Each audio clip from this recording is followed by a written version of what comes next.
பிரபல போதைப்பொருள் கடத்தல் மன்னன் எல் மென்சோ பலியானதை தொடர்ந்து மெக்சிகோவை கலவர பூமியாக மாறியுள்ளது. அங்கு வன்முறை சம்பவம் தீவிரமடைந்து வருவதால் ராணுவத்தினர் குவிக்கப்பட்டுள்ளனர். அங்கு என்ன நடக்கிறது?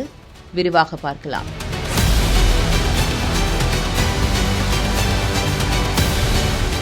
அமெரிக்கா உள்ளிட்ட பல்வேறு நாடுகளுக்கு போதைப் பொருள் கடத்தி வந்த பிரபல கடத்தல் மன்னன் எல் மென்சோ மெக்சிகோ ராணுவம் நடத்திய தாக்குதலில் பலியானார். இந்த சம்பவத்தால் அவரது ஆதரவாளர்கள் வன்முறையில் குதித்துள்ளதால் பெரும் பதற்றம் நீடித்து வருகிறது. அங்குள்ள இந்தியர்கள் பாதுகாப்பாக இருக்க வேண்டும் என மத்திய அரசு வலியுறுத்தியுள்ளது. இந்நிலையில் எல் மென்சோவின் ஆதரவாளர்கள் மெக்சிகோ முழுவதும் வன்முறை சம்பவத்தில் ஈடுபட்டு வருகின்றனர்.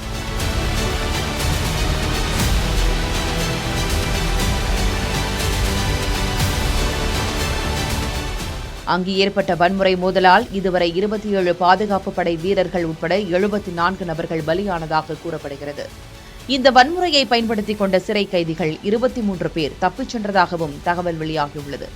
நாளுக்கு நாள் வன்முறை தீவிரமடைந்து வருவதால் இதனை கட்டுப்படுத்த மெக்சிகோ ராணுவ வீரர்களை களமிறக்கி அந்நாட்டு அரசு உத்தரவிட்டுள்ளது. உள்ளே இறங்கிய ராணுவ வீரர்கள் போராட்டக்காரர்களை கட்டுக்குள் கொண்டுவர தீவிர முயற்சியில் இறங்கியுள்ளனர். இந்த ஆண்டுக்கான கால்பந்து போட்டிகள் ஜாலிஸ்கோவில் நடைபெறவுள்ளன. இதனால் ஜாலிஸ் நகருக்கு மட்டும் கூடுதலாக 2500 ராணுவ வீரர்களும் நாடு முழுவதும் 10,000 ராணுவ வீரர்களும் களமிறக்கப்பட்டுள்ளனர் என்பது குறிப்பிடத்தக்கது.